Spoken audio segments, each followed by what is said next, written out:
Welcome back to the channel. Today I'm going to be going over our four walls budget, okay? And basically to let you guys know what a four walls budget is, to make sure that you have the four main areas of your household budget taken care of to take care of your family. And those are going to be shelter, food, utilities, and transportation. Well, I'll make sure that those are the first four priorities that you have budgeted money for and you're taking care of. Because the last thing you want to have is your utilities shut off, you being kicked out of your house, not being able to get to and from work or get the kids to and from school. So we want to make sure that we get these things taken care of right off the bat, okay? So we're going to get started here. And the numbers that I'm using today for this example are just the average US monthly expenditures for each of these areas, okay? Best way to put it. So what the average US household spends on food, on transportation, items like that. So those are the numbers we're using. I know they're going to be slightly different for you, but let's just worry about the basic fundamentals on how to get this filled out so you get a rough idea of where you're at financially if you need to try to either cut things out of your budget or try to increase your income some way or another, okay? So first thing we're going to do is our income. The average US household income from what I found online is, let's just say, it's going to be $74,580 a year. Broken down by month is $6,215, okay?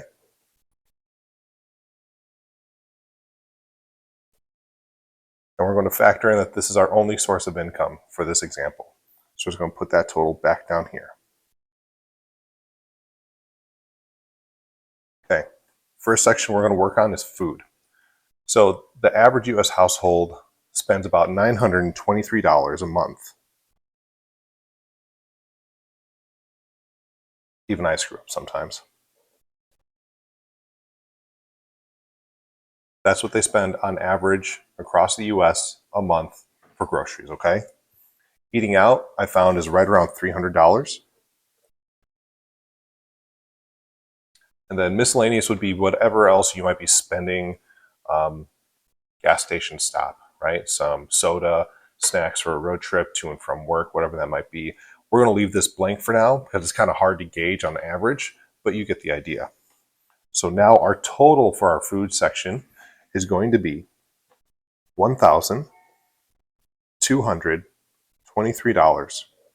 Okay? Let's go ahead and move over to the utility section. The average electric bill is right around $149 a month. Okay? The average natural gas bill for your heat, for your stove, things like that is going to be right around $100. Trash and recycling is going to cost right around, this actually gets a little more specific, $62.50 is the average. And now the average water bill is right around $73. So that brings our utilities total to $384.50. So now we got utilities out of the way.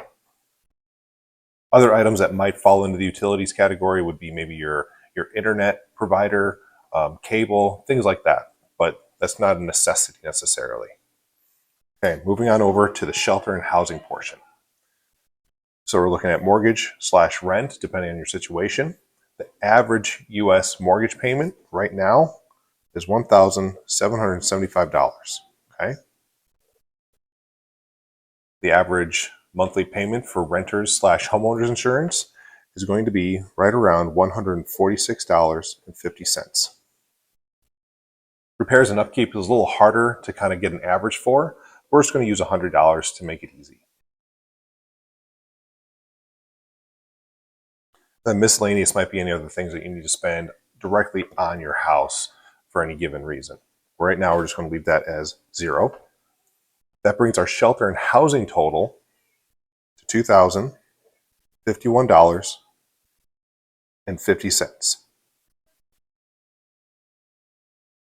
Actually, I just read my numbers wrong. That's $2,021.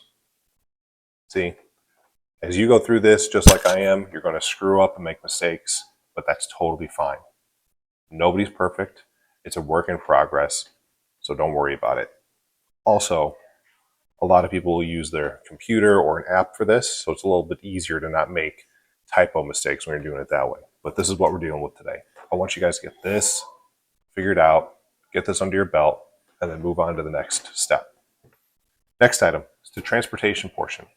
We're going to do average car payment for used cars, not new, but for a used car, okay? Average used car payment right now is right around $533. Okay, we'll just say this is used. Now the average monthly car insurance payment is about $165. Okay, this is how that's a household payment, right? Because we're looking at household income. Now the average gas for fuel for your car, the average monthly expenditure for a household is going to be right around $416. And repairs, let's just budget $100 a month just to be safe, okay? So that brings our transportation total to $1,214. So let's go ahead and bring all of our totals up here to the top. So our total income, $6,215. Our food total down here, $1,223. Utilities total, $384.50. Our shelter total, which I screwed up initially, was $2,021.50. And then the last portion is going to be our transportation, which is going to be $1,214. So if we take our total income and then subtract all these line items out of it, that gives us a remaining balance of money to be budgeted and spent still of $1,372. So this is what we have left to budget. This might seem a little bit high. You might be a little shocked about that, going, that's nowhere near what I have left from my household budget. Don't worry about it. Remember, there's a lot of other little items that are not being included in this budget. Remember, we're just working on our four walls, just the priorities: your food, utilities, shelter, and transportation. That's it. So this is how you go through and fill out the four walls budget to kind of get used to the concept of what creating a budget feels like. I know in the beginning it's going to feel a little bit tedious and kind of embarrassing at times because you don't know where your money's going exactly. But in order to get a better grasp on where your money's going and how you need to make the changes to succeed financially, you have to know what's happening. You have to take control of it. Okay? If you guys have any questions about this, leave a message. I'm going to leave a link for this budget in the description below so you guys can download a copy of it for yourselves. Absolutely free. Just click on the link, download it, print it off, and start working on it, okay? You can always leave, like I said, leave a comment below. You can visit our website at www.jdjfc.com, or you can send us an email at coachjerry, Jerry, at jdjfc.com as well. Thank you, and I hope this was beneficial for you guys.